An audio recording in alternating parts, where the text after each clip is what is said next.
Hello, how is everyone this evening? Welcome to Friday Night Conversations. And tonight I'm talking with Michael D. Landingham, who is running for President of the United States in 2024. So he would appreciate your consideration. He is a great guy. He has some interesting stories to tell, especially about Donald Trump. So it'll be interesting, and I hope you enjoy it. If you want to join the chat at any time, you are welcome to. And hello, Michael. How are you? Hey, hello, brother Steve. How are you? How are your followers doing? I hope everybody enjoyed the Fourth of July weekend. I certainly did, and I'm just happy and gratified to be here with you tonight. All right, great. So, have you been busy on the campaign trail? Well, since everything has been kind of on trying to work on my lawsuit first to prove without a, excuse me, without a shadow of a doubt what happened during the 2020 election between me and Donald Trump, and this story has been hidden for years. So financially, I'm pretty much on my own on this one. I believe that regardless of the fact that I'm not on TV, I got on on your show and different other shows and doing my social media platforms when deemed necessary. That would work in my favor overall. Uh, with the addition about my story and what happened, and beyond all that, to have money, the truth is more important. And the truth will always prevail, no matter if it's not how you start, it's how you finish. Yeah. Okay. Go ahead and tell us about this deal with Donald Trump. What kind of connection have you had with him? Yeah, it started during the 2020 election before the beginning stages of the 2020 election, actually. And well, first I got the idea to run through some people at the Republican National Convention for Trump. I wasn't there for Trump. I was just out there for the people when they were saying that a civil war was going to start here in Cleveland back in 2016. And I went out there, and there were news articles and video news reports of me giving interviews about what took place. And the idea about running for president because of my family connections and the Landingham family, the Van Landinghams. And for about a decade, I started bringing them together. And I figured from the combination of some of the people who were delegates of the convention who voted for Trump to be the nominee, I met some of them and they told me with my story I should run. And so when I did that, well, when I announced my run out the blue, I prayed about it. I looked at the waited for the midterm of 2018 to see how Congress would look. About time I would get in there, House would change. It depends on a net positive for the good guys and net negative for some of the people for Trump. And well, Donald Trump had an idea, and he reached out to me on December 8th, 2018. Now this was just 13 days after I just announced it like on live or something. I didn't do no paperwork, which the paperwork was coming. And overall, I couldn't believe that. I mean, it was him, but that day I did not know because I still had family members contacting me and wanting to join my movement, my family movement, and also running for president. And I figured that's why he came after me because he saw Trump came after me and he pretended he was my white cousin by the name of David Van Landingham with the picture of Trump on Facebook. Yeah. And when he came after me, that kind of got the ball rolling. But the method how he came after me that shows he's a real madman. And I've been saying this for years, trying to warn the American people of what happened. But the first 2 days after we talked, it was kind of like, hey, cuz, what's your movement about? I got a lot of money. Let's chill out. I'm in Cleveland. First, he thought I was down south because my phone number is still in Mississippi, but I was here in Cleveland. And just next thing I know, I declined to meet up with him. And on December 10th, 2018, that's when my life changed forever. When he contacted me and said, I know where you at. You're on 79th and Kinsman here in Cleveland, Ohio. And it was almost about nighttime, about time when after we stopped communicating and after I called the police, um, that's when me and my brother was walking towards the bus stop and saw a military Black Hawk Staff helicopter. Didn't hear it, but saw it hovering above the building, my brother's house. And I'm like, I'd like my brother was looking at me. I'm looking at him. I'm like, that's got to be Trump. I mean, come on. There's just no way. And I texted him. I said, "Hey, I see you." And then that's when he came above me, above my head. I was in a tree, and he texted me and said that I'm above you. And two vehicles came around the corner real quick, and then slowed down where I was at, and it was dark. They couldn't figure out. So ever since then, at that day, that night, Cleveland police called the FBI.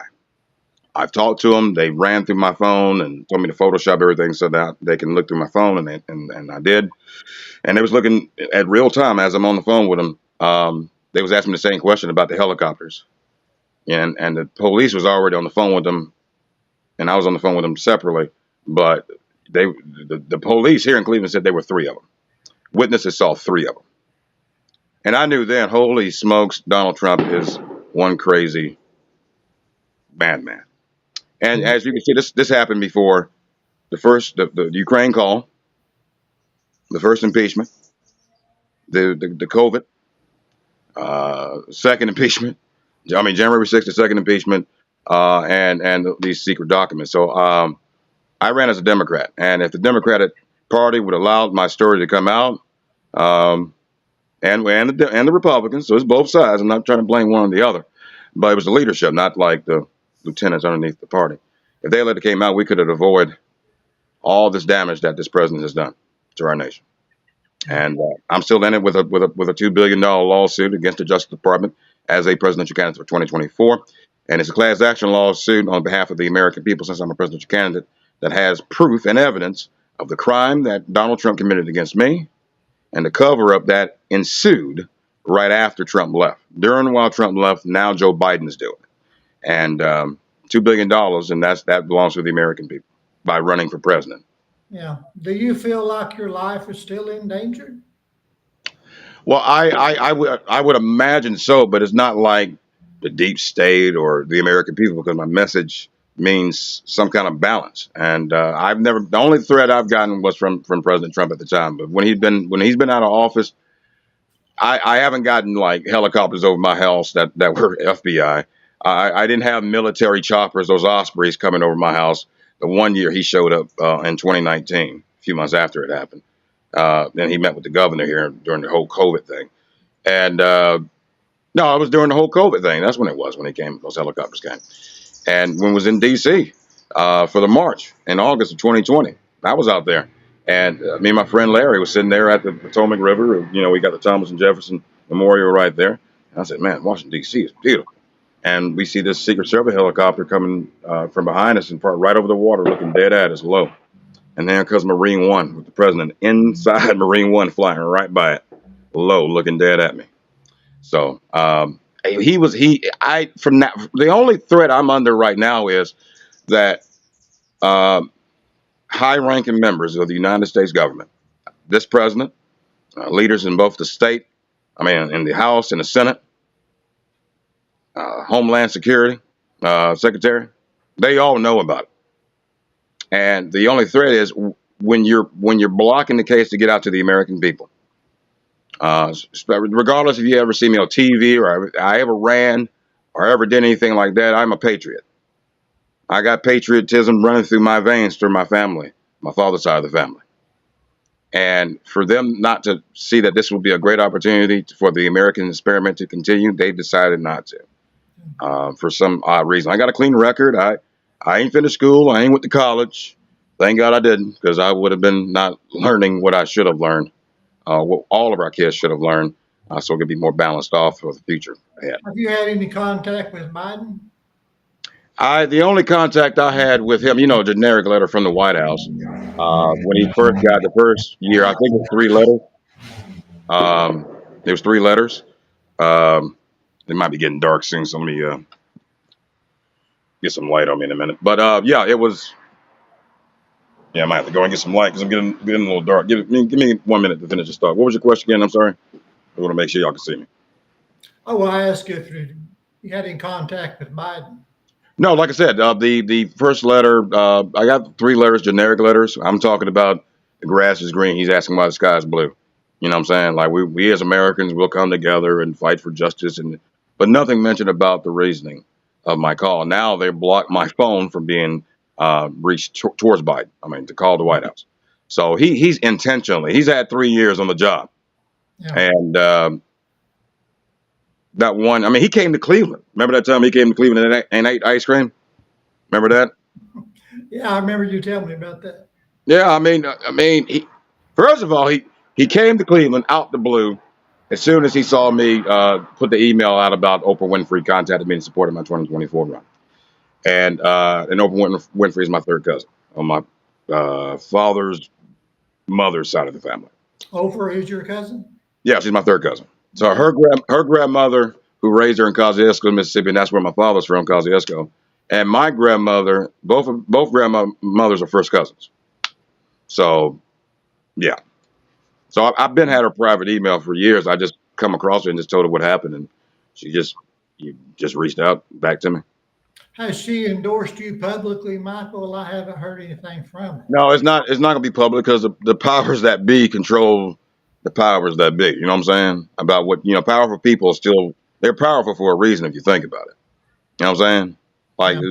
it's if you got to keep the power, you got to do certain things until certain things have been cleared. But overall, with Oprah and all that, that's when Joe Biden came to Cleveland. He met with my Congresswoman Marcy Kaptur, who let me get some light in here, who did my Freedom of Information Act the second time under Joe. This is the first time under Joe Biden. Okay, this is the second time, but this is the first time under Joe Biden, and the first time was under Senator Sherrod Brown of Ohio, who did the one last year of Trump. And so yeah, it just been one conspiracy after another, trying to hide everything. And like I said, Joe Biden decided to hold on for a second. Decided to go against the grain, and dadgummit, should have had this plan already. Sorry about this. No problem. I don't have a professional studio right now, so we just got to make do with what we can make do with. All right, we just hope God. Can you see me? Yes, you are running as a Democrat. Is that correct, Michael? Yeah, because I believe in the Democratic Party's ideology, its basic meaning for inclusion of all, to help the sick, the elderly, to solve the problems of the American people without delay, without excuses, without special interest groups, without greed. I mean, there's some elements within the Democratic Party that are greedful, but these are powerful old heads that have been a part of the party. The youth is the answer. And I feel like on both sides of the aisle that they're blocking the youth's voice to gain leadership roles and strength. Now they could choose their ones that they can somewhat control in some aspects, but Yeah. like people like me, you can't control me. There's no way like one individual who's got a lot of money that can control me. The only people that can control me is the voter, and so I'm gonna have money anyway, so it doesn't really matter. But yeah. Yeah.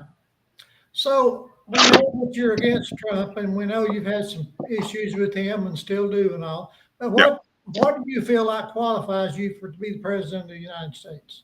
Well, overall, I ran on the basis of unifying, to be a unifier, and because we have leaders that has not been able to meet that criteria, no matter what college degrees they have, no matter their money status. If you cannot relate with the people on all sides and find common ground and be a bridge instead of a wall, then all of those, accomplishments that you've done, even career politicians, still is not going to solve the problems, because a divided house will fall. We cannot solve the problem, especially in this country and around the world, if we're so divided and afraid of one another. We cannot get nothing done. So I can come to you as one of these other candidates and say, I'm running for president to get rid of Trump, or I'm running for president because of saving oil and gas, or I'm running for president to make sure the rich get rich and the poor get poor, whatever the words may be. But if you can't unify the people behind an idea and a purpose, any candidate would be wasting their time. So unifying first, all Americans, a president for all Americans. And that's what we need desperately right now, especially what we've been seeing on the news now recently between two presidents having classified documents. One was meticulously on purposely sharing it with our enemies and our adversaries. And you have one president who just clumsy and then still both of them try to hide the fact until the 2022 elections. But we just need a unifier and a clean slate, somebody of the people. And I think that, since Obama was pretty much close to be of the people, even though he was already in government very briefly. But we need a president of the people. And I think the Constitution was set up that way. That was the idea. Yeah, that was the idea. Because the president can relate to the people. Now Congress and all that, yeah, we can't deal with it. You got 535 different members of Congress that represents over 300 million Americans, which I believe D.C. and Puerto Rico should be added to the flag. I agree. And all of our territories. Yeah. You know what I'm saying? And that'll give more of a voice to the voiceless. But like I said, you got to have, I believe I'm qualified to take the lead, show how all Americans and possibly the whole world can come together, all because I'm just like you. But I just got tired and Donald Trump threatened me and saw that threat and the bloodline. And yeah, that's pretty much that. And I'm young and I got a clean record. And what about the health care? What are you planning on doing to help the healthcare situation?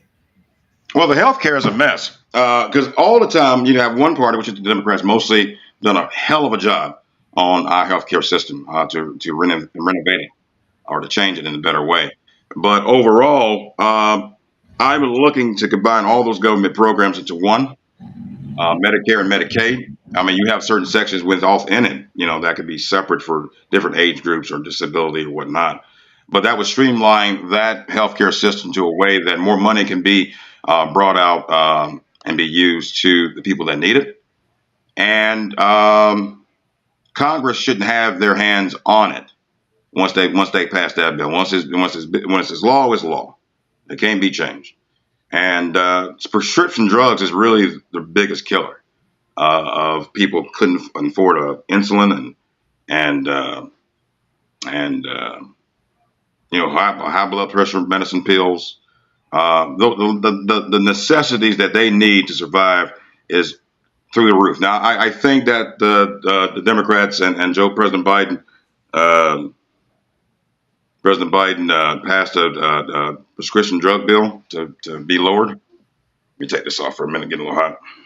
Yeah, it definitely needs to be lowered. It's outrageous now. A lot of people cannot afford the drugs that they need just to stay healthy, and in some cases to stay alive. Well, that's what I said. You have the system. Excuse me for a second. Put my fan on me. You have the system that has been like, what's the word?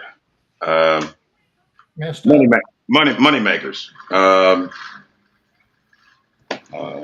the drug companies and whatnot. Their only job is to make money.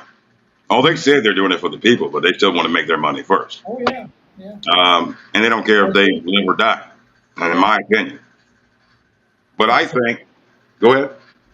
Yeah, I agree. They don't care, and they're making billions and billions constantly. They keep getting richer and richer, but they don't care about helping anybody. And I'm like, you're taking all the money away from the people that need it. And my thing is, we go to streamline all that. And I always said that if it's not a right for us to have affordable health care, very affordable health care, then it's not a right for companies to make money if we live or die. Yeah. So there will be some kind of, they can say socialist health care or Medicare for all or whatever you want to call it, but I don't have the good name of it. I just say it's the American Health. No, that's already got. There was an American Health Care Plan now. Patriot Care or something. I don't know. But we got too many different health programs that the government's putting too much money in. Combine it all, save resources, and then we put most of that money back into the people that need it the most, so they can have more towards covering their illnesses and their prescriptions. That would be one idea. Yeah. And the rest, I'll know I have some smart people around me that would do their job to the fullest. Yeah. What about the Ukraine situation? Do you agree with what we're doing in Ukraine? Well, I had a discussion about that with a young gentleman. I think he was young. It was online, and he asked me the same question, and I said, this is about the fight for freedom, and Russia has been on the tag for on every free nation since he became in office, because his intentions is to bring back the old Soviet Union. But if you don't have the power or the influence, you're not going to do anything but just make a whole big old mess. I believe that we should do more because my factor about, and I think this is what President Biden believes as well, and I think this is what he believes in, that when Russia hacked our elections in 2016, that was a declaration of war, in my opinion. Period. Because if we did them that way, they'd have been nuking us by now. Yeah. And not one time that our government has mentioned anything about that. See, Putin, China, and other countries, when they smell blood and they see us weak and they see us divided, that's when they'll pounce. So when they put that puppet, Donald J. Trump, in there, he almost brought this whole thing down. But the only reason that we didn't go down, because now it took so many years, so many blood and sweat and treasure, all the hell we went through as a nation. You think one person's going to bring it down? No. Because you're going to have patriots like you, patriots like me, may come out the blue, show up out the blue, nobody never knew, and then just have the spirit of that individual to bring something new and better for America. Even though I'm way outside the frame of anybody running for president, but overall, it's just with Ukraine. I will give them everything they need except fighter jets. I was thinking about that, and I said to him, to the gentleman, I said, well, if I did that, they might be tempted to go into Russia with our Air Force and with our airplanes, and then that will be something totally different. But I believe we should be in this to help support Ukraine to the fullest. Congress should appoint a separate fund continuously without delay. But we also got to come up with a plan, because we're not trying to drag this on for years. We already know what Russia wants. And I believe that we need a strong leader to say, hey, sorry, this is the 21st century. We're not living back in the 19th century, the 20th century. Whatever you were is what you were. Now you could be something much greater. Stop living in the past so much. You got to have these conversations. And I believe a younger generation such as me, that we see that we're living in the histories that we're going to be talking about as we're old, and, you're probably still in the hundreds or whatnot. But I'm like 60, 70. And talking how my grandfather talked about what happened during the Second World War and all that, and the Cuban Missile Crisis. We're living through some strange times. Yeah. Do you think there's going to be any kind of progress in the systemic racism? What would you do about that? I believe that, this is the reason why mainly the news don't want to take my story. I've been told not to share my story because of the government.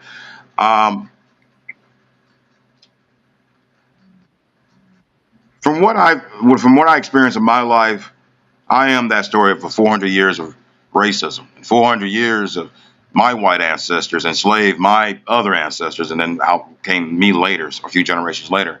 So I have a better perspective of being that bridge. Once my story comes out, yeah, it's going to be a shock. It's going to be one hell of a shock. But we need a leader to really openly talk about racism in a way that we don't need to okay, yes, a bunch of white people back in the day have enslaved a bunch of black people back in the day, and it was terrible. Now, you still have some white people that still want to take us back to the cotton fields, honest to God truth. Yeah. But we have to realize, and most of black people realize, and minorities, that all white people ain't the same. Evil doesn't come in any color or form. Well, it can come in any color or form, excuse me. Um, but I think you just need a leader that can openly talk about racism, explain the situation, what happened in my life, how I overcame fears of racism, trying to reach out to different people, especially if they are my blood. And I think that's what America. My story is what America needs in order to be a blueprint to know how to cure racism. You can't kill it, but you can cure it. Yeah. Well, I certainly hope that somebody does something because it's ridiculous.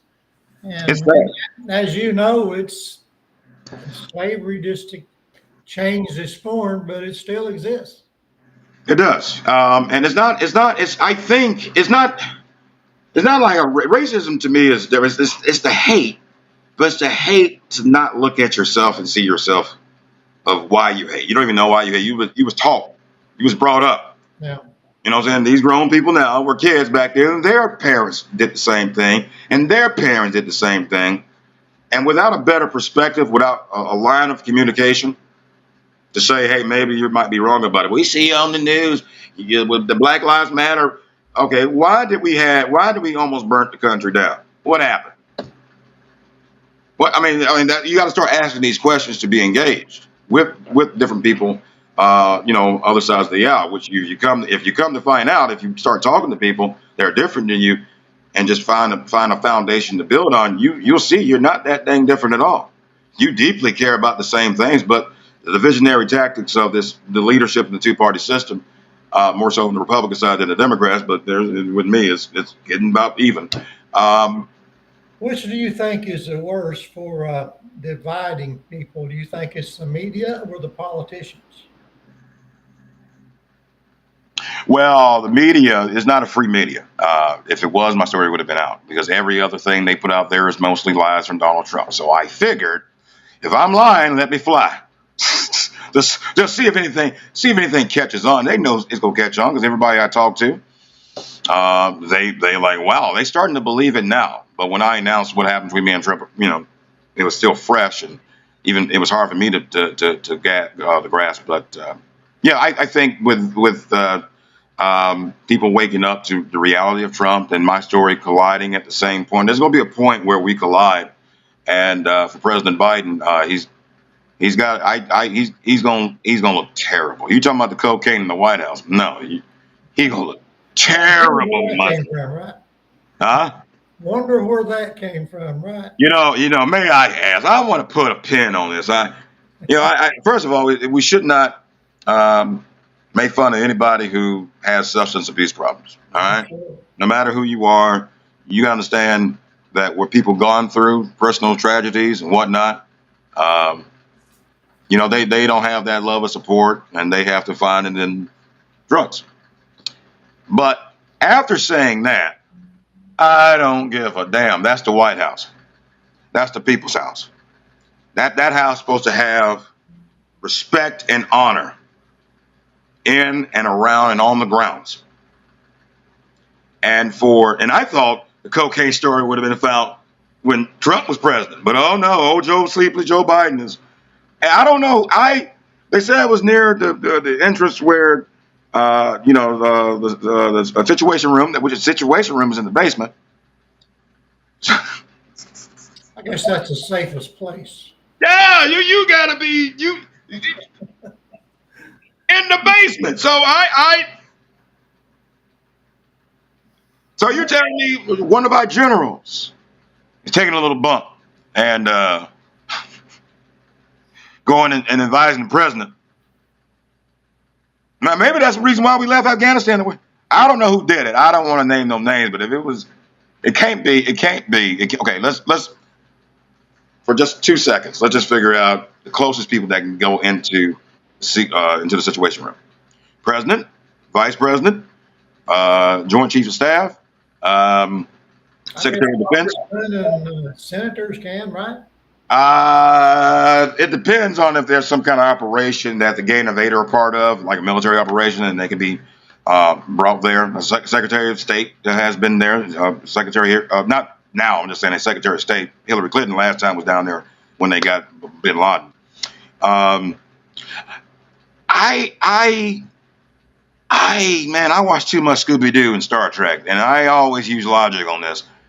There's no way in hell unless somebody powerful allowed it to come down there.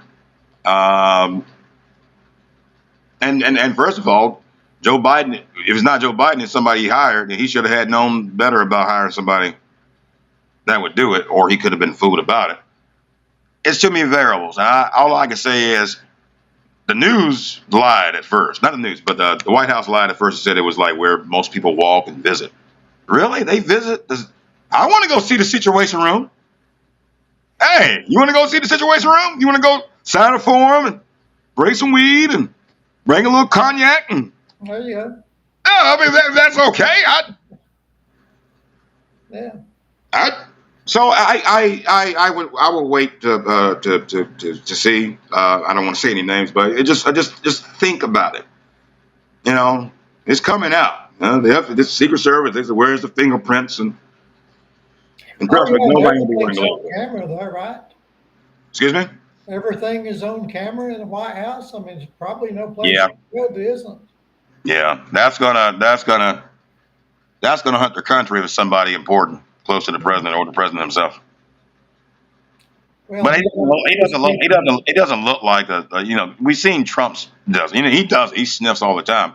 I don't never see Biden does it. I see he had a clogged throat, stuff like that. But well, Hunter, Hunter has a reputation for that. I saw him today. Blaming him. Hey, I saw him today. I saw Don Jr. today. Went on live. He was live, and I said, "Oh, there's Donnie. Hey, Donnie." And he talking about the cocaine. I was like, "All right." And I think he was high already. He was like, like he did it this morning. And so I'm gonna go live and talk about Hunter Biden. You do it too. Hell, all of you do it. All of you do it. Let's just say it like all of you do it. How about that? But it shouldn't be done in the White House, period. And as president, I will guarantee you this: there will be Mary Jane Watson or marijuana on the grounds in certain spots, but not ever in the Oval Office. Not in important areas where people are working, but in my residence, oh, you damn skip it will be. But all the other stuff, no. And some fine cognac. Yeah. I see where Cornel West has gotten into the arena. How do you feel about him?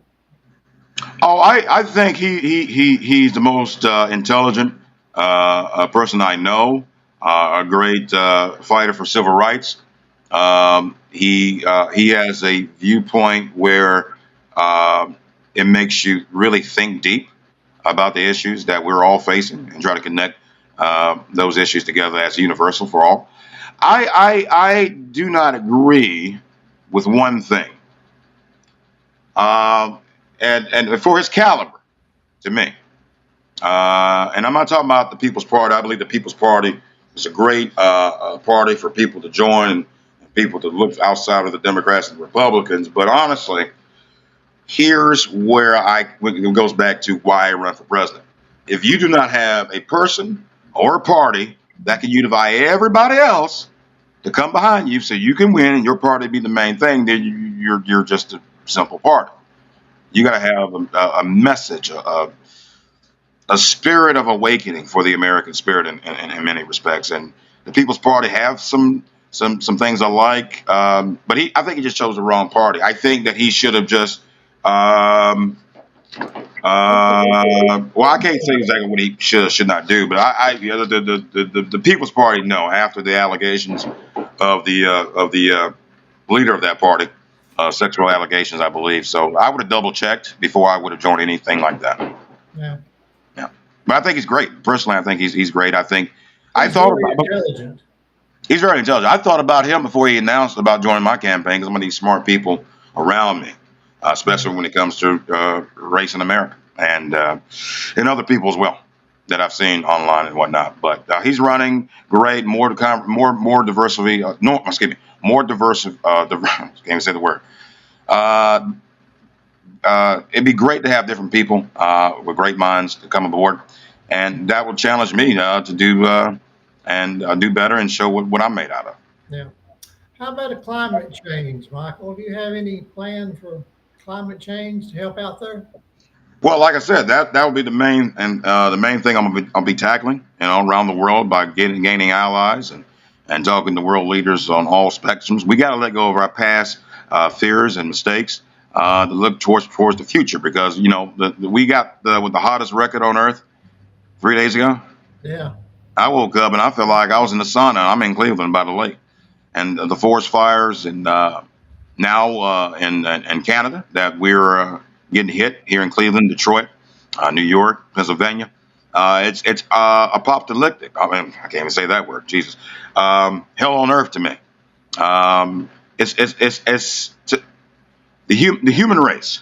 No matter what country you're located, as long as you got an automobile, as long as you put stuff in the atmosphere, it's warm. It's keeping the heat in, and we're killing ourselves.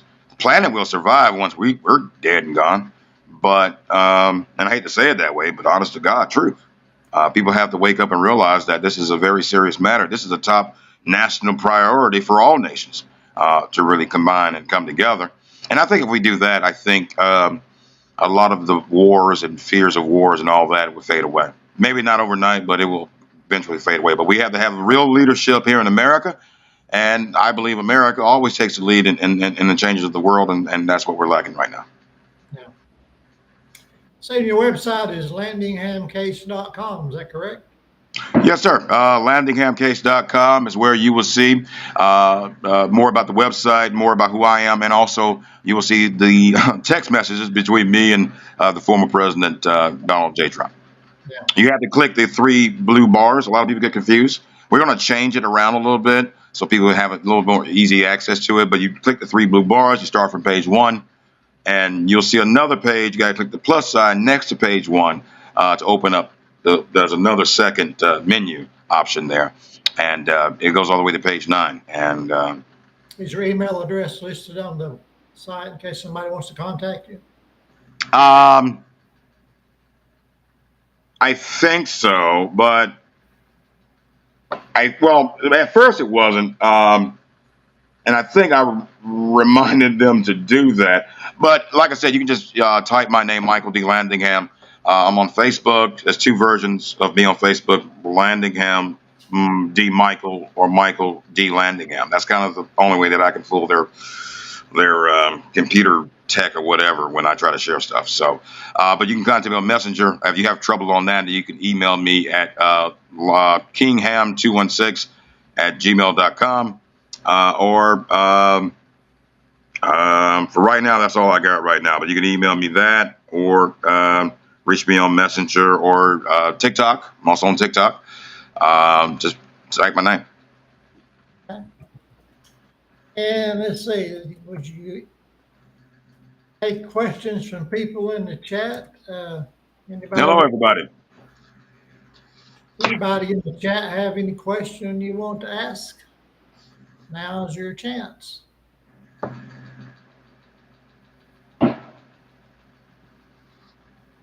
I'll tell you one question. I know this is on a lot of Americans' minds right now.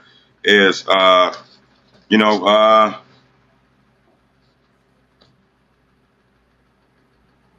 was that one thing that happened over the weekend? Those shootings that happened over the weekend.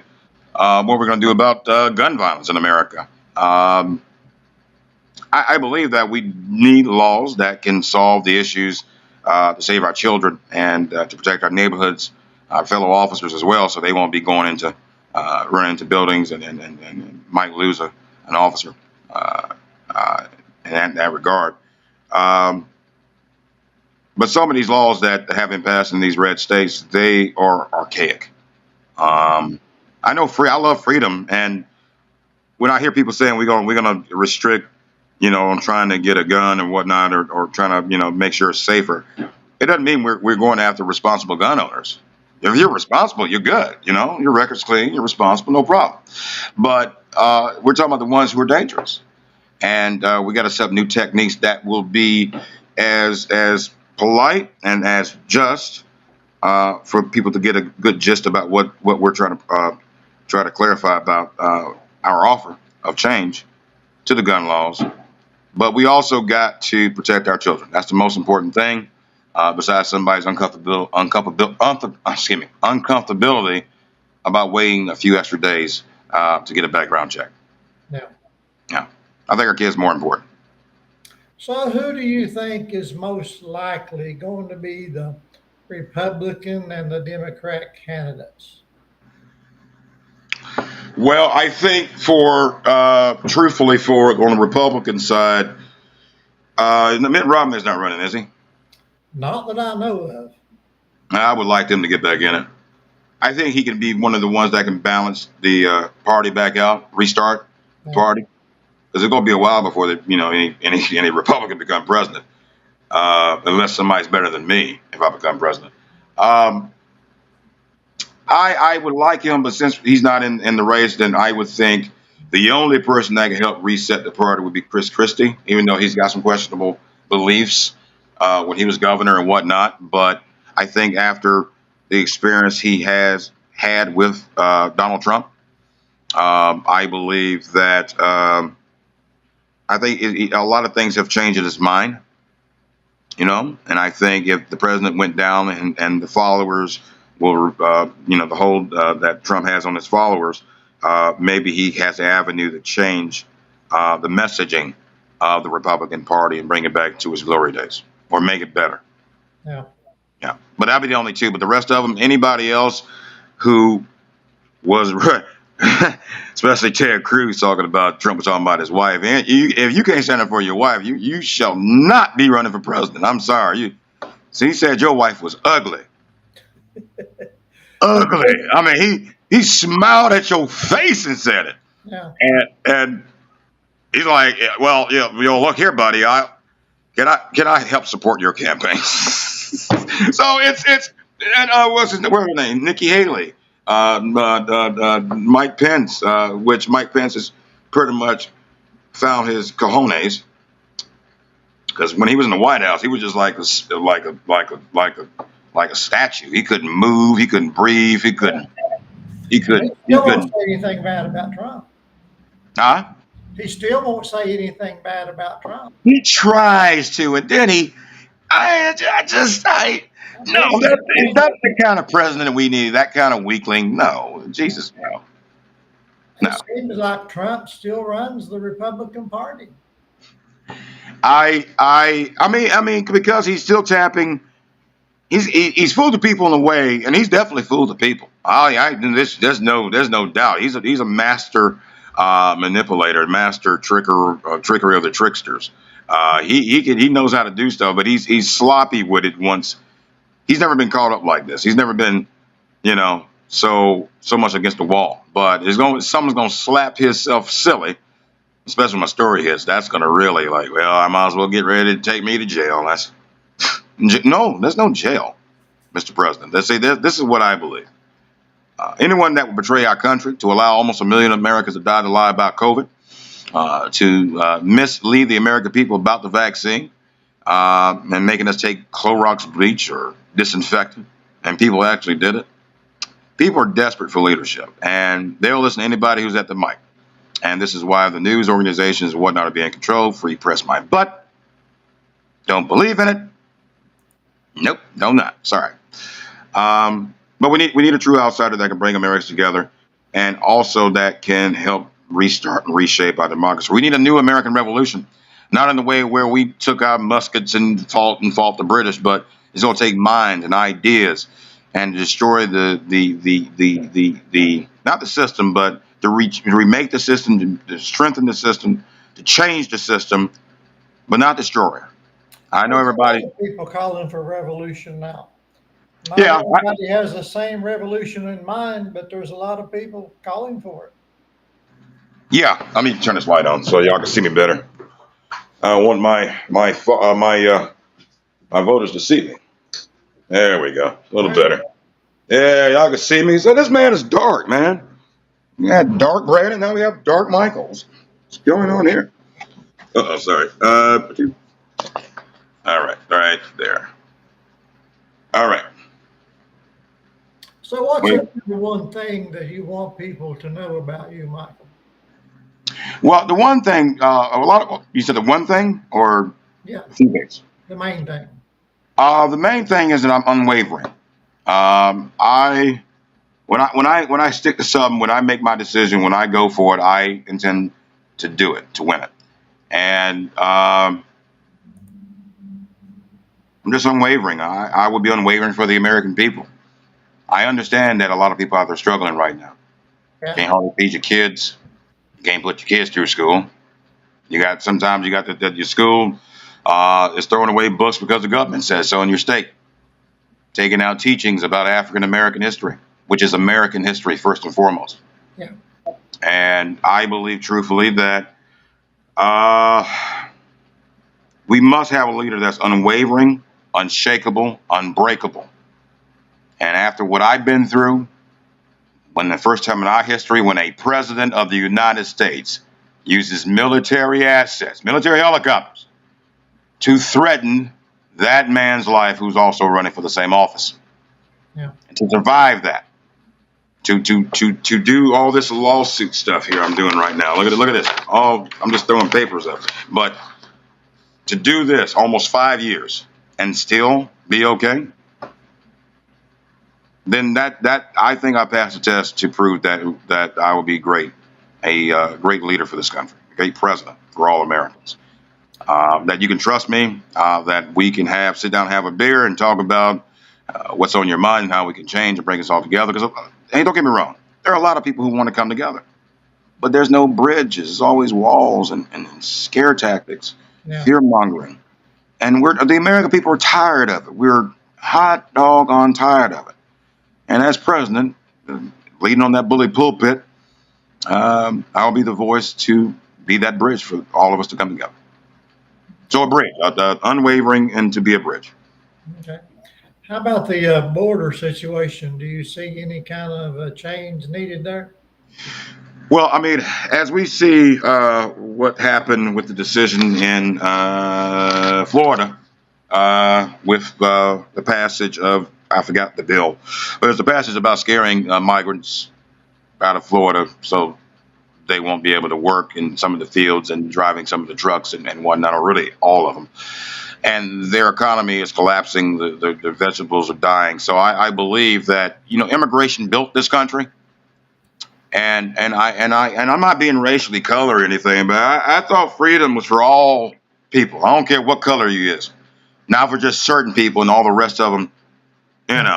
You have your groups that they have their place in doing to make this country great. Immigrants built this country. There's no reason or no reason why we should block people that are not white to come here and do the jobs Americans will not do. All right, will not do. I know black people ain't getting back in them fields. Not I, said the cat. Not I, said the dog. But and I'm not, just a cultural. What happened during slavery? That's a mental, generational thing. But don't bring immigrants in. I will. You can say open the doors, but make the door more welcoming. Instead of telling them that you have to sneak in, and might die. Just come to the border. Come to the ports of entry. We have to set up some encampments, on the Mexican side, on the U.S. side, so we make sure that people are not going through a lot of hell. I remember my grandmother taught me in church. She was a Sunday school teacher, and she taught me where, it says in the Bible you should honor and treat your neighbors with respect. So they are your neighbors. They may be different to you, but they are your neighbors. And the main thing is people who travel and come to America believe in the American dream because there's no place of it like on earth, especially from where they're from. And for us to be welcoming and to see the hope and inspiration that they wish they had in their own countries. That's what builds America. All of us are immigrants. All of us came from somewhere and some point in some time. Yeah. And we migrated. We migrated in the melting pot. The melting pot. This is what makes America so exceptional across the world. No nation can defeat us. No nation can copy us and surpass us. But I believe we should let all people who want freedom, who want to help make this country strong, welcome. But you got to come through the ports of entry. You ain't got to sneak through. We don't have to worry about spending money for a wall. Welcome. That will be my message. I always thought it was very interesting. And we built this wall and the tunnel. The Mexican cartel is famous for digging tunnels. Oh yeah. So what good's the wall if they're going to dig a tunnel? Well, here's the thing: a wall is not going to do it. There's technology. Even you can put spikes down that can set off sensors. That if anything comes around, they can be right there to find out where is that coming from, and work with the Mexican government to cut them off at the source. That would be. I mean, instead of putting a wall above the damn ground, they should put the wall underneath it with the sensor rods that I heard about. I don't know if you heard about those, but it was sensor rods that you can put in the ground. I don't know how deep that people dig. I don't. I know it's not gonna be a half a mile down on the ground and then go under. So as high as we made the walls, we can make those barriers underneath the ground as deep as we want. That'd be another way of doing that. Yeah. Well, Michael, I am glad to have you on tonight. Before we close it out, do you have any parting words that you want to be sure you get said? Well, all I will say is this: that I'm still in this race because I believe in truth, justice, and the American way. I know that sounds cheesy, but I'm from Cleveland, and Superman's from Cleveland, and I still believe that narrative. And all of us needs true leadership to bring us all together, solve the issues of the 21st century. We must not have 20th century thinking, but 20th century thinking for 20 to handle our 21st century ideas, but somebody of our time, of our understanding, of our moment in time that make change happen. I believe I am that man. I believe that the job for president is meant for the people, and we need someone to bring us all together, to believe in America again, and to believe that change is possible only if we come together and work as one. And I will be privileged and proud to serve as your next commander in chief. Okay, very good. Well, thank you, Michael, for coming on tonight. I do appreciate it very much. And I wish you all the best. And maybe we'll be able to do it again sometime between now and 2024 election. Well, most likely we can do something by the end of summer because, like I said, I'm working on my federal lawsuit, Landingham versus Department of Justice, $2 billion. Check it out. And I'm supposed to be turning in by the 14th of this month, so in a few days. But we might be talking a lot sooner than rather than later. Hope so. Okay, very good. All right. Thanks, Michael, again. And good night to you. And good night, everybody. Thanks for joining in. Please like and subscribe and all that good stuff. And check out landinghamcase.com. And Michael would appreciate your consideration for president. Good Thank night. you. Good night.